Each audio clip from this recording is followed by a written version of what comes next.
Welcome to this news event sponsored by the Bulletin of the Atomic Scientists. You will hear from the Bulletin's president and CEO, 3 members of the Bulletin's Science and Security Board, and a panel of global leaders who endorsed the report: President Johnson Sirleaf, Governor Hidehiko Yazaki, and Governor Jerry Brown. Then we will open the floor for questions from the media. The Q&A period will be for reporters only. If you wish to ask a question, use the raise your hand function and your line will be unmuted when it's your turn to ask a question. We would now like to introduce Dr. Rachel Bronson, President and CEO, Bulletin of the Atomic Scientists. Good morning. I'm Rachel Bronson, President and CEO of the Bulletin of the Atomic Scientists. Welcome to today's news event. I would like to thank the Harris School of Public Policy at the University of Chicago for its ongoing partnership and for serving as the Bulletin's host institution. We are here this morning to update you on the 2021 time on the Doomsday Clock. The Science and Security Board of the Bulletin of the Atomic Scientists sets the Doomsday Clock each year to answer 2 important questions.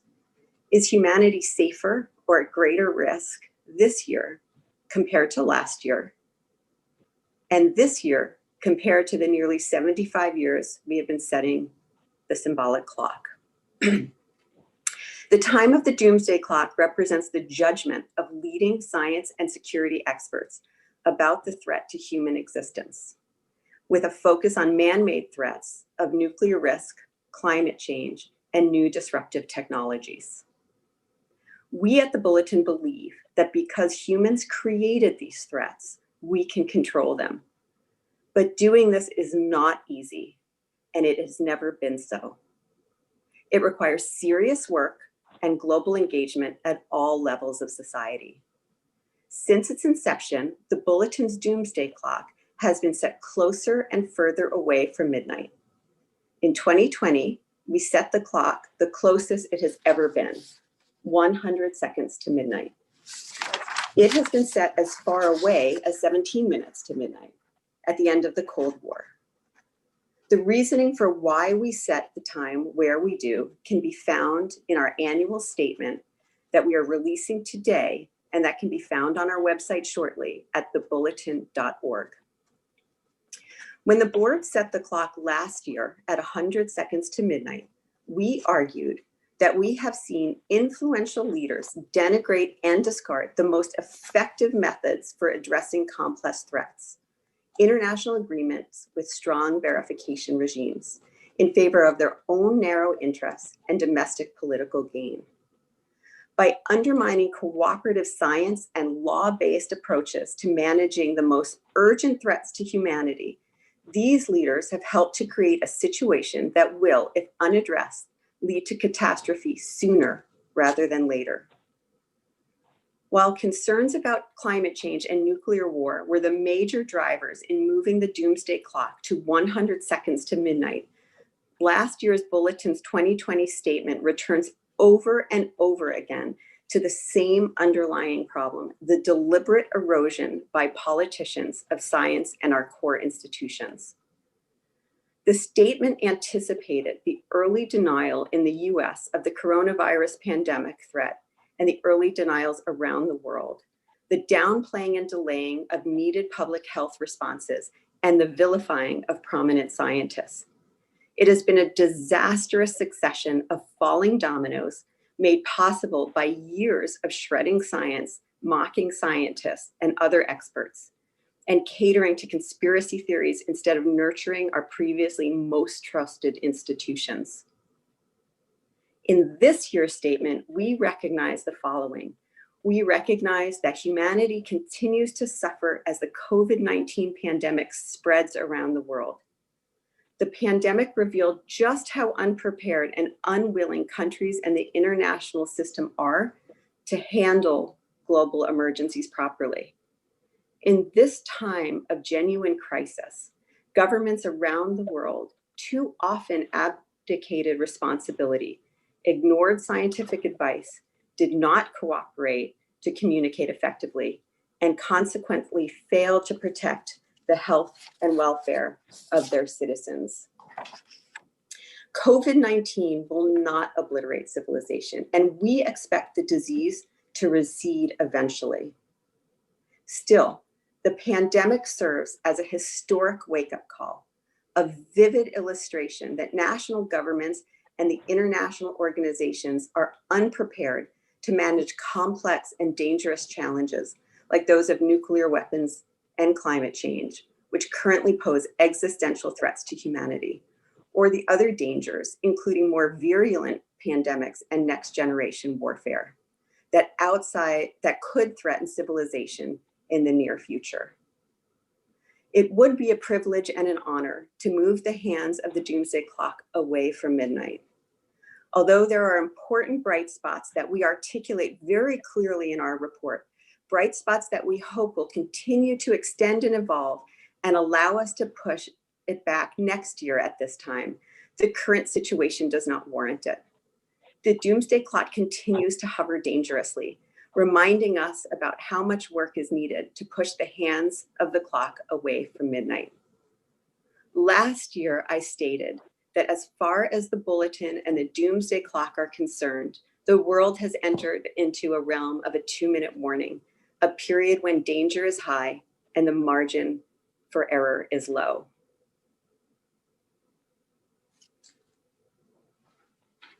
With this in mind, I'd like to now ask 2 members of the Bulletin Science and Security Board to approach the clock to reveal the 2021 time. Dr. Robert Rosner is the chair of the Bulletin Science and Security Board and is the William E. Rather Distinguished Service Professor in the Departments of Astrophysics and Physics and the Harris School of Public Policy at the University of Chicago. Dr. Suzette McKinney is the CEO and Executive Director of the Illinois Medical District and is currently serving as the operations lead for the State of Illinois COVID-19 alternate care facilities and is a member of the Science and Security Board. Today, the Bulletin of the Atomic Scientists leaves the doomsday clock unchanged. It is 100 seconds to midnight. Before we continue, please note that a link to the Doomsday Clock report, news release, photos, and video can now be found in the chat area of your Zoom dashboard. The next speaker is Dr. Asha George, Science and Security Board member, Bulletin of the Atomic Scientists, and Executive Director, Bipartisan Commission on Biodefense. Thank you. Thanks so much. And thank you, Rachel, for your leadership of the Bulletin.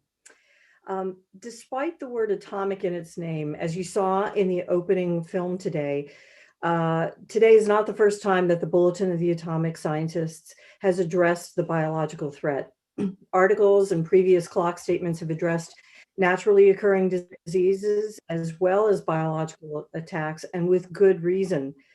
Before COVID-19 began spreading around the world, the idea of a devastating pandemic was relegated mostly to science fiction, Hollywood movies, and historical references.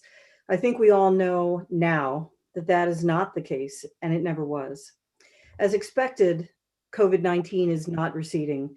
It isn't behaving the way we wish it would. It didn't just blow through the world's populations and then fade away. It spread, and because we didn't or we couldn't control it, it mutated and produced at least 4 more infectious and possibly more deadly variants. And as we continue to draw down on masks, wear out our public health workforce, our healthcare deliverers, and our first responders, and we wait for industry to manufacture and distribute vaccine, the threat of biological attack only increases. And it's increasing at the same rate, or even a greater rate possibly, than the rate at which technology, biotechnology, is advancing throughout the world. This disease has revealed our vulnerabilities in ways that none have before, not even pandemic influenza and the anthrax attacks of 2001. Taking this into account, we have the same opportunity that the founders of the Bulletin wanted for atomic scientists to inform the public. By taking the impact of COVID-19 and other biological threats into account when setting the doomsday clock, we are working to ensure that the world is aware of the great possibilities and potentially devastating consequences of biological science and technology. As we can see with the current pandemic, Something as small as a viral mutation could push us closer to doomsday. A viral mutation that could occur in an instant. We must continue to take this threat seriously, even when COVID-19 is well behind us.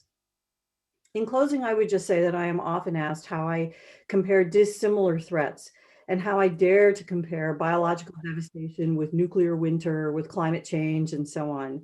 And this is how I answer. I dare, and the bulletin dares to talk about the biological threat.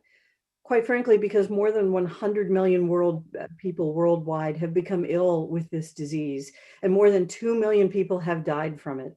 The pandemic has not yet ended. We have every responsibility and requirement to continue to bring this threat and to continue to highlight the potential benefits and horrible consequences of unrestrained biotechnology. I hope that we do more than just look at the clock and issue a few media reports and get on with our day. I hope that we take this information and we act to bring those hands back further and further and make the world a safer place. Thank you. Again, that was Dr. Asha George, Science and Security Board member, Bulletin of the Atomic Scientists, and Executive Director, Bipartisan Commission on Biodefense. Let's proceed to our next speaker, Dr. Susan Solomon, Science and Security Board member, Bulletin of the Atomic Scientists, and Lee and Geraldine Martin Professor of Environmental Studies at MIT. Thank you. It's a pleasure to have the chance to talk with you today regarding climate change issues in the Doomsday Clock. And I also will start with a few words about the pandemic. As COVID-19 hit in the first part of 2020, carbon dioxide emissions globally did drop by about 17% compared to last year, but then they've largely bounced back. And the full year change is only some 4 to 7% lower than last year. The emissions are expected to increase as the world emerges from the pandemic, unless we take very deliberate policy steps. We need to reduce fossil fuel use and the emissions of other greenhouse gases. And of course, disease-induced changes in emissions are nobody's idea of a desirable future, nor are they sustainable. So while this is bad news, there's also some good news. Renewable energy has been more resilient than fossil during the pandemic because once installed, renewable sources have nearly no operating source costs, and that shows how useful they can be in turbulent times like this.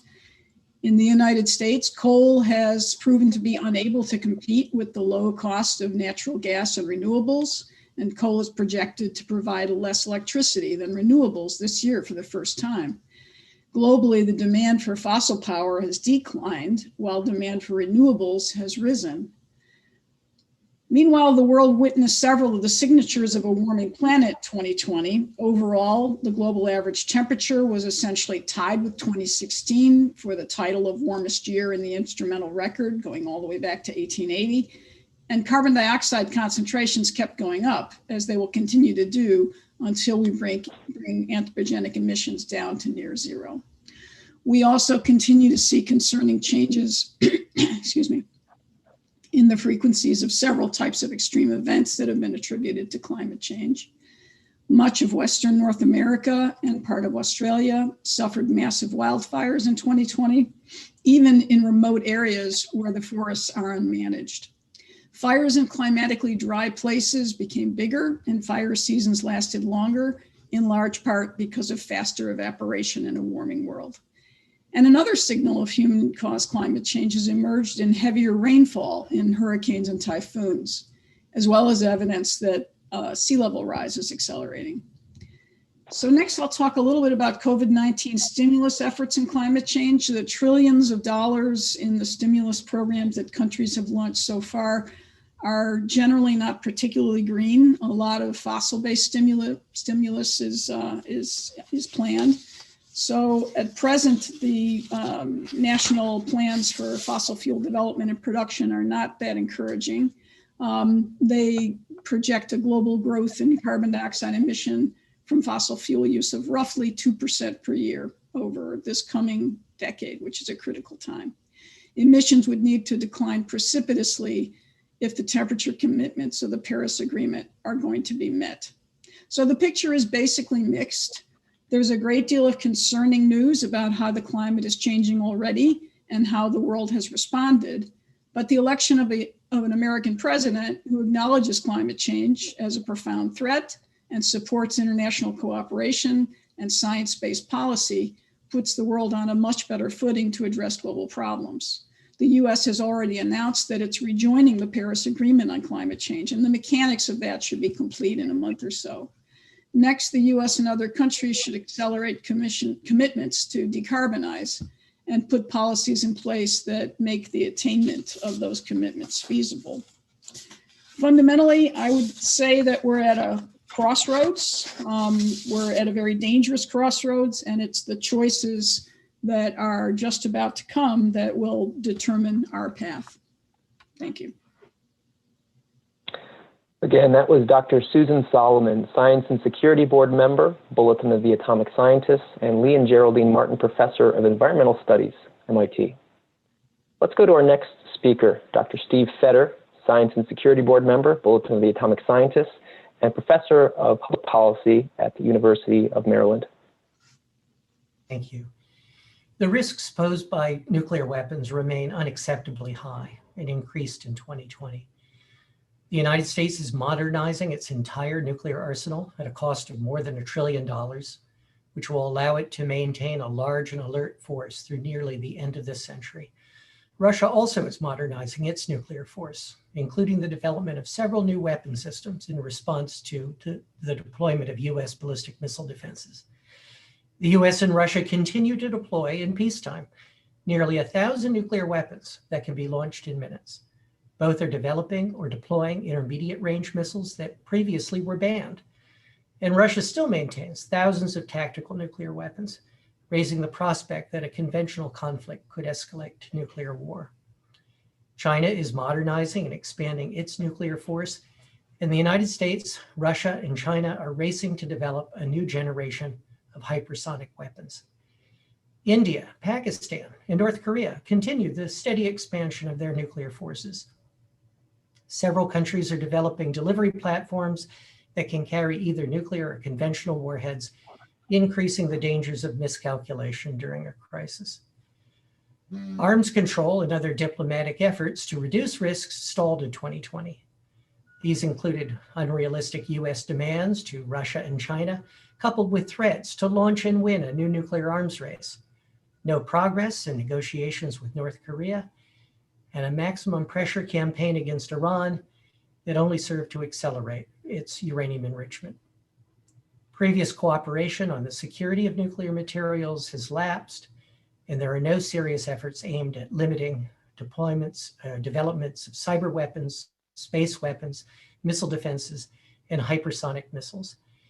And if that were not enough reason for concern, the events at the US Capitol 3 weeks ago highlighted the danger of vesting in one person the sole authority to order the use of nuclear weapons, leading the Speaker of the House to take the remarkable step of contacting the Chairman of the Joint Chiefs to ensure that an unhinged president could not start a nuclear war.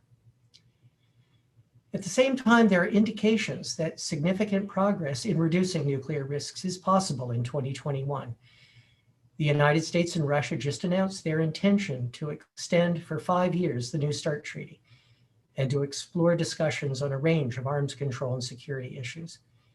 President Biden has indicated his desire to rejoin the Joint Comprehensive Plan of Action, and Iranian President Rouhani has indicated his willingness to return to full compliance and exchange.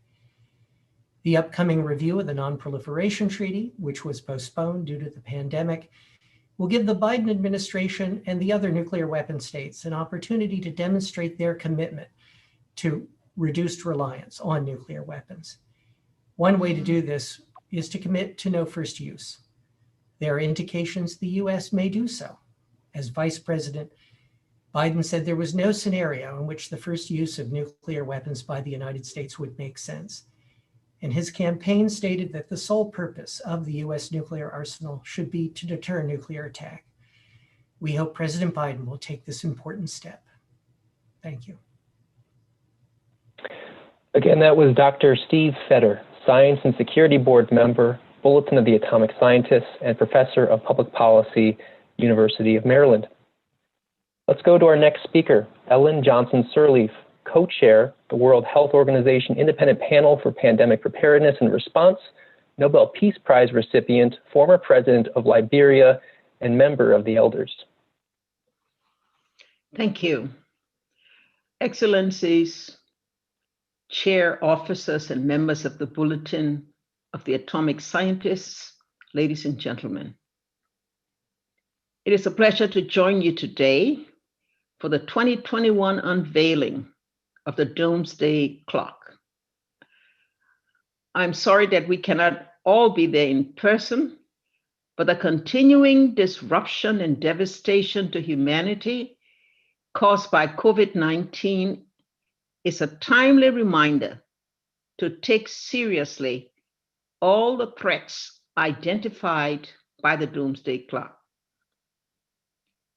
COVID-19 has turned the world upside down in 2020. Today, we have the opportunity for a global reset, to admit and learn from past mistakes and better prepare ourselves for the future threats, whether they may be from nuclear confrontation, climate disaster, fresh pandemics, or a mixture of all of these. President Biden's decisions to rejoin the Paris Agreement on climate change and once again be a full member of the World Health Organization are welcome steps in the right direction. I'm encouraged by his decision to seek an extension to the New START nuclear arms agreement with Russia and hope that he will also prioritize the need to work for a successful outcome at the forthcoming Non-Proliferation Treaty Review Conference. Today, a new mood prevails in Washington, with American diplomats once again working in support of the multilateral system that their country did so much to create following the Second World War. This is good, but it is not enough. Even after 2 million deaths and unprecedented economic turmoil, global leaders are still not working together at an appropriate scale and speed to coordinate their response to COVID-19 and ensure an equitable distribution of vaccines. Nor are they showing the necessary ambition on climate change less than a year before the critical COP26 summit in Glasgow.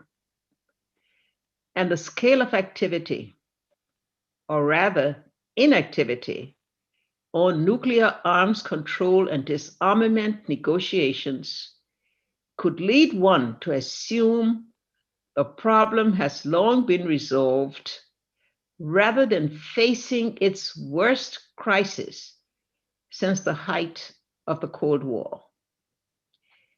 That being said, the entry into force last week of the Treaty on the Prohibition of Nuclear Weapons underlines the fact that the majority of countries around the world support a comprehensive ban on all nuclear weapons. The nuclear-armed states must recognize that their global credibility will be seriously undermined so long as they fail to make tangible progress towards disarmament or nuclear threat reduction.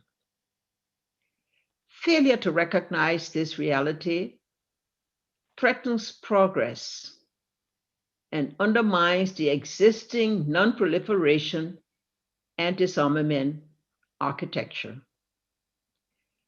As the pandemic has made clear, we can only survive and thrive if we work together. Inevitably, today's crisis takes me back to 2014 when I was serving as president of Liberia and the Ebola outbreak in West Africa reached its peak. At that time, the world responded with mass mobilization, and thanks to the efforts of neighboring countries, the UN, the WHO, and the United States, we were able to stop the spread of Ebola before it became a global pandemic. We can only speculate where the world would be if similar global resolve and solidarity had not been shown 12 months ago. But anger at past missteps must now be channeled into a fierce determination to build a better world in 2021, fostering a new spirit of multilateral cooperation that is aligned with the UN Charter, the Universal Declaration of Human Rights, and the Sustainable Development Goals. 1 year ago, my fellow elders, Mary Robinson and Ban Ki-moon, moved the hands of the Doomsday clock to 100 seconds to midnight. Today, these hands are still. But that doesn't mean the existential threat we have faced remain immobile. What we have all endured over the past year shows that we cannot afford to waste any more time. Future generations will neither understand nor forgive further inaction in the face of such grave threats. Thank you. Again, that was Ellen Johnson-Sirleaf, co-chair, World Health Organization Independent Panel for Pandemic Preparedness and Response, Nobel Peace Prize recipient, former president of Liberia, and member of the Elders. Let's go to our second to last speaker, Hidehiko Yuzaki, governor of Hiroshima Prefecture, Japan, who joins us by pre-recorded video because of the early hours right now in Japan. Good morning, ladies and gentlemen. I'm Hidehiko Yuzaki, governor of Hiroshima Prefecture. It's my great pleasure to have this opportunity to deliver a few words to you all today. On this occasion, I'd like to express my deep respect to President Rachel Branson, member of the Bulletin of Atomic Scientists, and all the distinguished guests at this event for their efforts to cultivate the minds of people through this publication. The Bulletin indeed plays an important strategic role in illustrating grave scientific and technological matters that threaten human society, including the challenges of nuclear and other weapons of mass destruction, as well as global climate change. Despite nuclear abolition being the long-awaited wish of all A-bomb survivors, there is still more than 13,000 nuclear weapons in the world, with nuclear states continuing to modernize their nuclear forces. Moreover, nuclear disarmament continues to stagnate, further exacerbating global tensions. This is evident through the lapse of the Intermediate Range Nuclear Forces Treaty, the United States' unilateral withdrawal from the Iran nuclear deal, and Iran suspending its cooperation in several JCPOA requirements. Under these circumstances, to encourage both nuclear and non-nuclear states to promote nuclear abolition with more urgency, I believe it is essential to discredit the enigmatic nuclear deterrence theory, the primary rationale for reliance on nuclear weapons. To this end, Hiroshima Prefecture has been collaborating with peace research institutions worldwide, such as the CIPRI and Chatham House. From our research, we have concluded that nuclear deterrence theory has significant defects in the four following aspects. First, the nuclear deterrence theory is based on the assumption that states are rational entities whose decision makers make fully informed and logical choices. The second, given the currently unstable relationships between the United States and its allies, the effectiveness of extended nuclear deterrence is very uncertain. Third, the influence new technologies will have on international relations is unknown, particularly the vulnerability of defense systems to new weapons, such as hypersonic glide vehicles. And fourth, the development of low-yield nuclear weapons has blurred the boundary between conventional weapons and nuclear weapons. In other words, the nuclear deterrent theory is based on unverifiable assumptions, with technological innovation and geopolitical factors further bringing into question whether deterrence will continue to prevent nuclear war. In these circumstances, we must never allow ourselves to stop thinking critically or to become complacent in our dependency on nuclear deterrence theory. The nuclear deterrence theory, that is, the belief that attacks from the enemies are preventable through the possession of nuclear weapons, is based on the cognitive framework of human beings, which means it is merely a fiction shared and believed by people. It is not a scientific truth like the law of gravity. The law of gravity does not make mistakes, depend on emotion, or betray expectations, but we humans do. And there is too much evidence and testimony that we did make mistakes, depending on emotions and betraying expectation on the verge of nuclear attack, for us to continue relying on our lives and the future of this planet on this theory. Unfortunately, since nuclear deterrent theory is a man-made fiction, it will lose its power if everybody stops believing it. The national security system relying on nuclear weapons can be changed, because nuclear deterrence theory is nothing more than a common myth, no matter how solid it may appear. The disarmament agenda drawn up by UN Secretary General Antonio Guterres comprehensively describes the disarmament challenges that international society faces today, including those regarding nuclear weapons. In order to steadily fulfill this agenda, it is necessary to facilitate discussions involving all UN member states, international organizations, and NGOs. Since every human on Earth is a stakeholder in this enduring issue, we need to generate powerful momentum towards the abolition of nuclear weapons by networking and invoking the engagement of as many people as possible. Hiroshima will strive to help all UN member states agree to eliminate nuclear weapons as soon as possible and set their abolishment as a new target. In order to delegitimize the nuclear deterrence theory and realize nuclear abolition as soon as possible, at least in the lifetime of A-bomb survivors, we must remember Pope Francis' word during his address in Hiroshima. He asserted that it is essential that we collect wisdom from all over the world and take collective actions involving all people and all countries. So let us share wisdom and take actions now before future generations resent us for inaction and irresponsibility. Thank you. Again, that was Hidehiko Yazaki, governor of Hiroshima Prefecture in Japan. We'll now turn to concluding remarks from our seventh and final speaker, Governor Jerry Brown, Executive Chair, Bulletin of the Atomic Scientists, and former governor of the state of California. Thank you. My statement is very brief. It's as follows. The United States, Russia, and the world's nuclear powers must stop shouting at each other. It's time to eliminate nuclear weapons, not build more of them.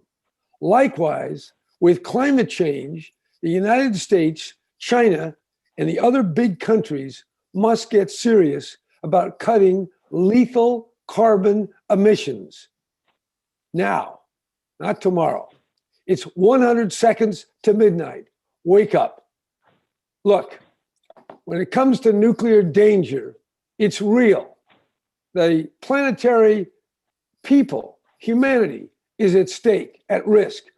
The United States and Russia are yelling at each other because they're very different. America thinks Russia's doing a lot of bad things, and they may well be. Russia has their own objections to America. Not saying they're equivalent, but in the face of nuclear holocaust, they are much smaller than the challenge of reducing nuclear danger. When it comes to climate, China and the United States are the major polluters and also the major authors of the turn that we could make to reduce and eventually eliminate carbon emissions. The time is late. We're 100 seconds from doomsday. It is time to change. It's time to rise above the news of the day and the political issues that are so important in Washington, Moscow, and Beijing. It's time to get real and stop building nuclear weapons and find a way to eliminate them throughout the entire world. Thank you. Again, that was Governor Jerry Brown, Executive Chair, Bulletin of the Atomic Scientists, and former Governor of the state of California. That takes us to the Q&A portion of the call. If you wish to ask a question, use the raise your hand function and your line will be unmuted when it's your turn to ask a question. As a reminder, these are audio questions only. You will not be on camera. The Q&A period is for reporters only. If you're having issues with your own audio or the raise your hand function, you may use the text-based Q&A box, and we'll do our best to get to all the questions. Before we go to our first question, we'd like to remind you that a link to the Doomsday Clock report, news release, photos, and video is now available in the chat area of your Zoom dashboard. Alternatively, you can go to thebulletin.org to find all the materials related to today's announcement.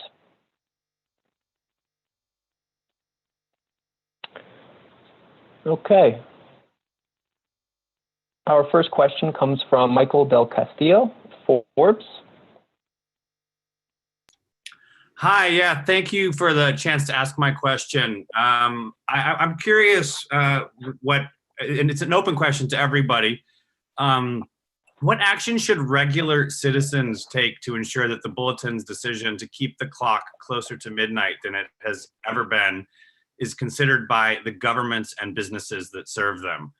Many of you addressed some past frustration with the inaction to the decision to move the hands of the clock.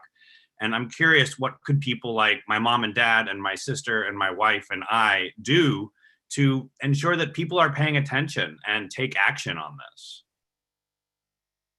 I can answer that question, if I may. Speaking as someone who's been in the political world for over 50 years, look, there's not a lot the individual can do alone. The most important thing is to make sure that every one of your political representatives know that nuclear is an extreme danger now. The same can be said about climate change, although there is more time for that particular threat. We're in deep trouble.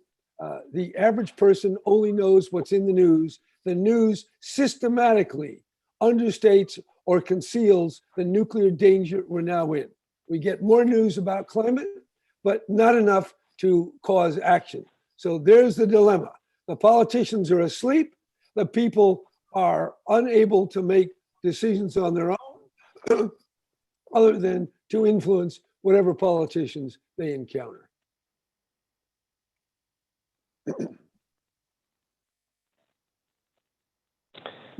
Michael, Okay. this is question. Rachel. Oh. Let me just jump in on that, and thank you so much. I think in the pandemic has helped us lead the way, where we've been able to see how individual action, when rolled up in the way that the governor suggests, how powerful it can be. The role of wearing masks are an individual decision. The role of staying at home, as we all are individual decisions.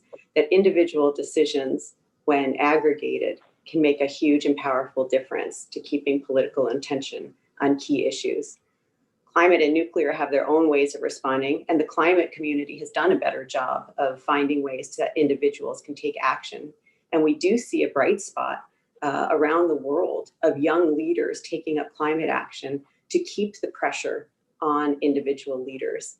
It's harder on nuclear issues, but as the governor said, asking representatives regularly can make a big difference. But we've also seen the power of the ban treaty, the Treaty on Prevention of Nuclear Weapons, that has forced leaders around the world to take up these issues.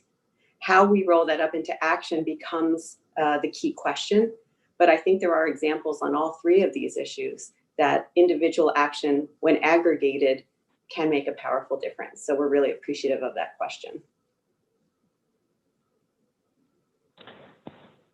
Great. Before we go to our next question, we want to remind reporters on the line that if they wish to ask a question, to use the raise your hand function. Good to get your question in while we have all of our speakers together at once. And just as a reminder, the Q&A period is for reporters only. And if you're having any issues with your audio or the raise your hand function, you may use the text-based Q&A box, and we'll do our best to get to all the questions. So our next question comes from Molly McHugh at Great Power.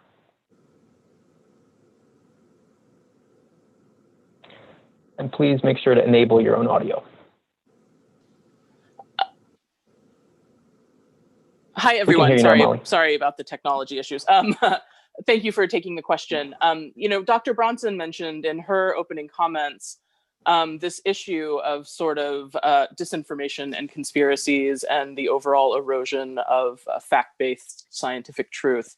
But I didn't really see this reflected in the other issues that were raised. And I wonder, when you're looking at the overall analysis and calculation of the doomsday clock writ large, how much this is becoming a factor in how we evaluate the threats that are presented against us as societies, as nations, and as a collective species, when we see how much the tools and tactics of disinformation, of radicalization, of building extremist cultures and mindsets is finding a real home across technology-based platforms on the internet.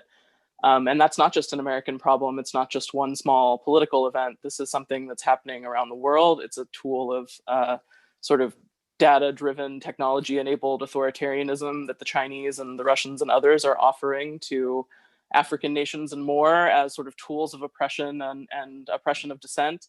And I wonder if this is something that you're considering when you look holistically at the threats that we face as a species, our ability to determine what are the threats against us if we can't see and evaluate truth in the same way anymore. Thank you very much. Thank you, Molly. I might turn this over. Susan and Asha, would you like to talk about how misinformation and disinformation are used in the climate space and the public health space? And Madam President, I wonder whether you could talk a bit about the challenges at the leadership level of social media and what that means in terms of the information flow and the different challenges for leadership. Susan or Asha, could I start with you? Sure, I'll start. I think we can all see, we're all very familiar with what happened here in the United States with misinformation and disinformation about the disease, about what to do to protect yourself from the disease, about the potential treatments for the disease, and so forth. I think you're absolutely right. When you have this maelstrom of misinformation and disinformation, it does make it incredibly hard to accurately evaluate the risk that you're talking about, certainly in the biological space and in the public health space. But that doesn't mean that it is an impossible thing to do. It just means that you really have to take that extra step to evaluate the information that you do have that is coming at you. Make sure that it's valid, make sure that it's reliable, and then utilize that information to determine the risk. That's one thing I would say. The other thing I would say too is that this is where we're at.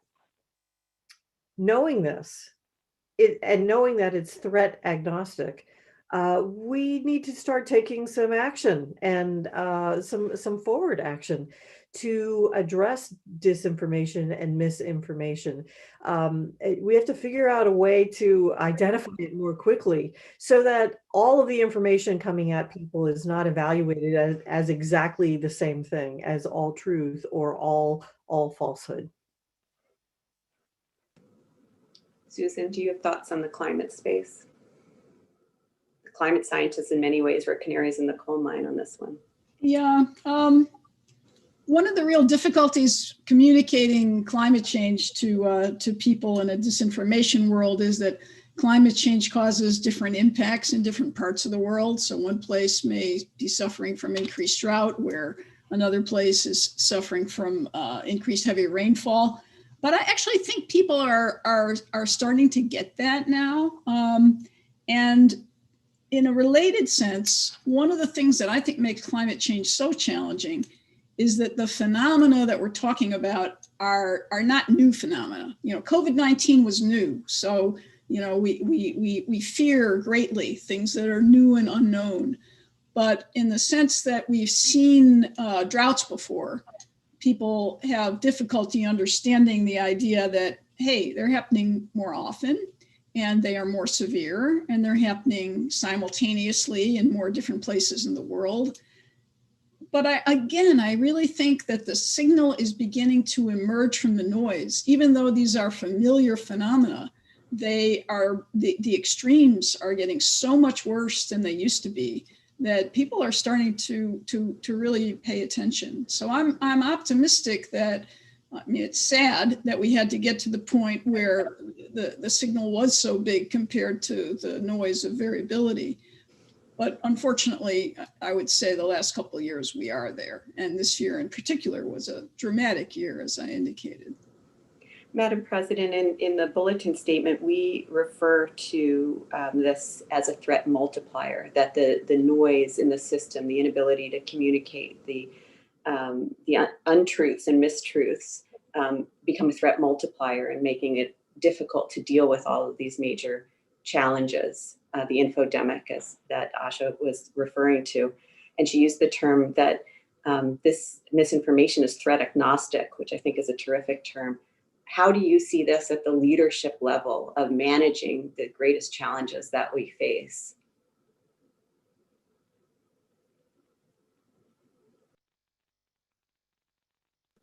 Oh, Madam President, you're on mute.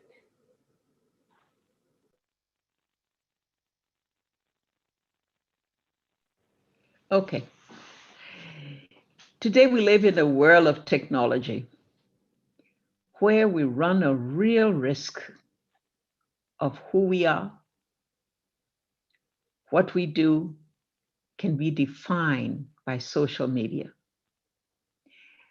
There are too often that information is sought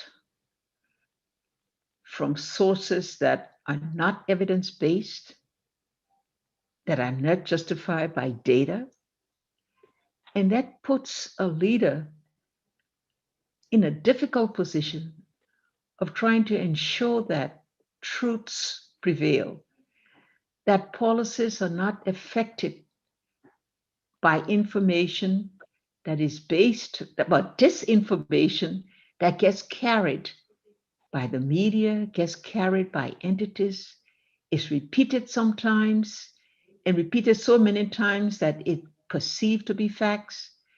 And so one, as a leader, one is always mindful of ensuring good communication with the people. That one, on a regular basis, find a way to tell the truth. And in pandemics, you could be having a dangerous situation where false information, misinformation, misunderstood information becomes a topic of discussion and thereby destroy the confidence of the public in the leader and in the different measures that are being taken to address a pandemic or to solve a particular problem. We cannot perhaps go too far in regulating the media, because that would mean undermining information which is necessary for every society. But we must find a way, and each leader must find a way in his own environment, is how we can ensure that we tell the truth, we challenge where untruths are being spread that will create problems in carrying out our development goals. It's a real problem, and today I'm listening at things that are happening in the UK about disinformation and what measure they will be taken to ensure that we do require that those that are going to carry information has a responsibility to ensure that that information is the truth.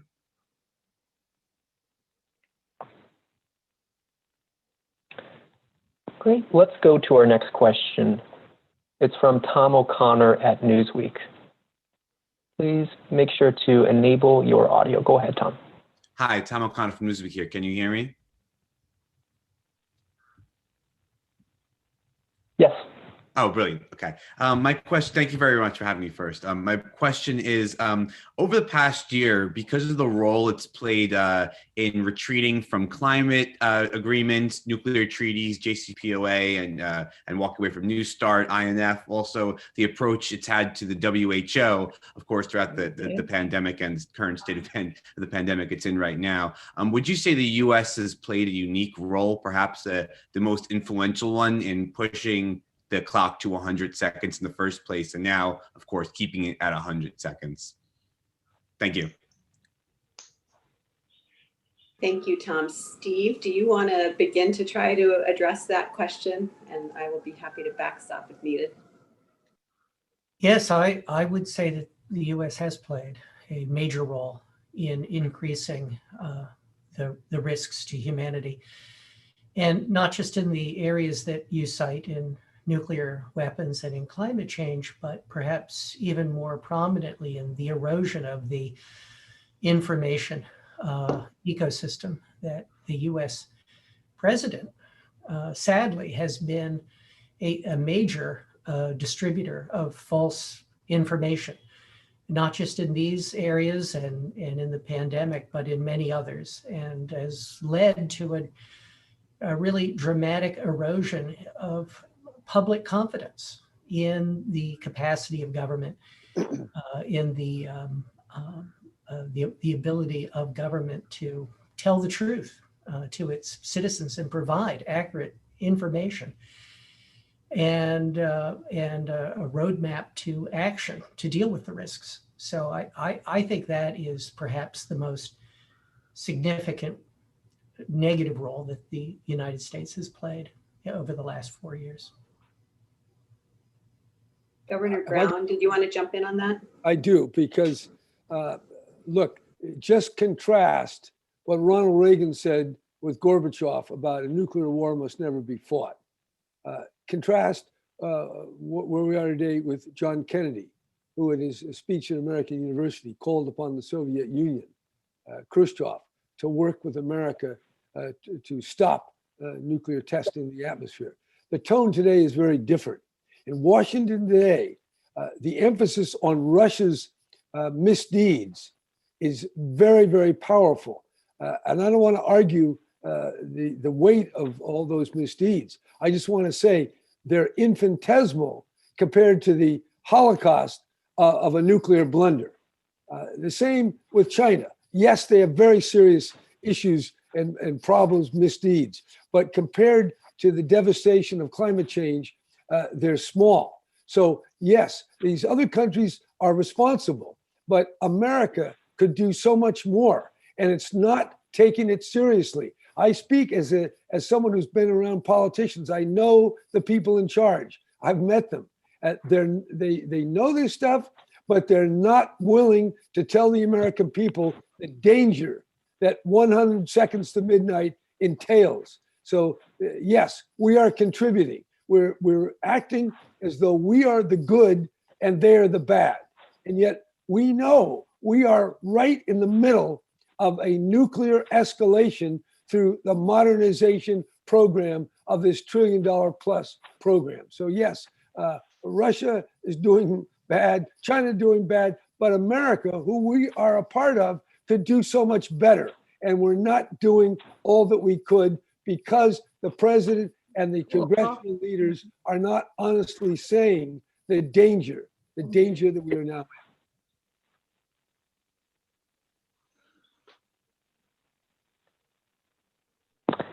Excellent. Well, we're running short on time. I think we have time for one final question, and we'll take one out of the Q&A box. This one is from Maria Kramer at the New York Times.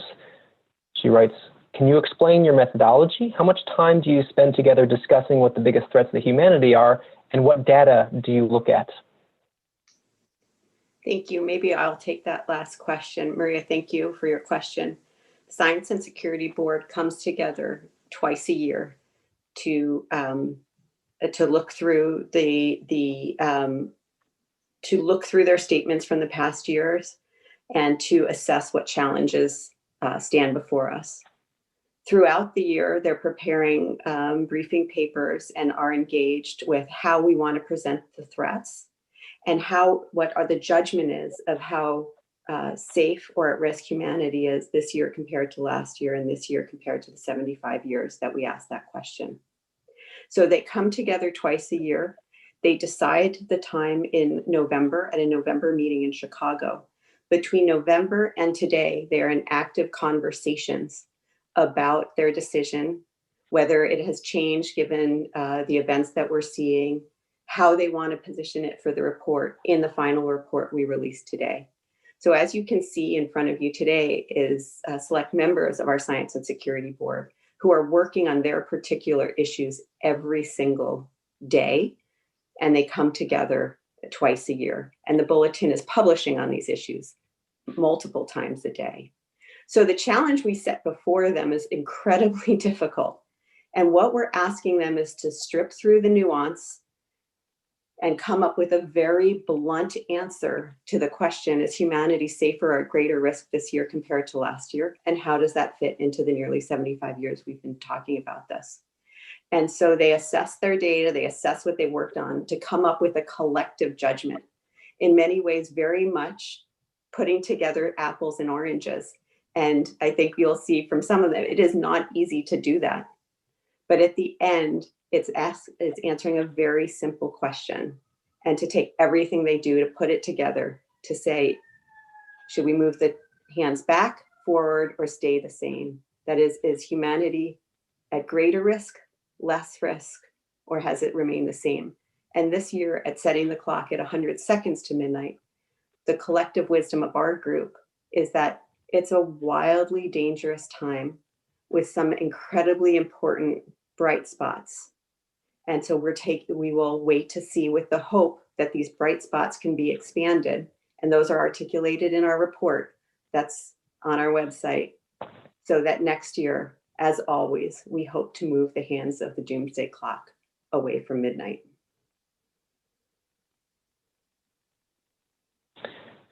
Great. We are running out of time. We do want to make sure that everyone knows where to get more information following today's news conference. If you need to connect with any of the speakers that you heard from today or just get more information, you can contact Alex Frank, 703-276-3264. Again, that's 703-276-3264. We know some reporters prefer to take their questions and interviews offline. And as a reminder, a recording of this news event and the related media materials will be available online at thebulletin.org. We thank you all for joining this news event sponsored by the Bulletin of the Atomic Scientists. That concludes today's news event. Thank you.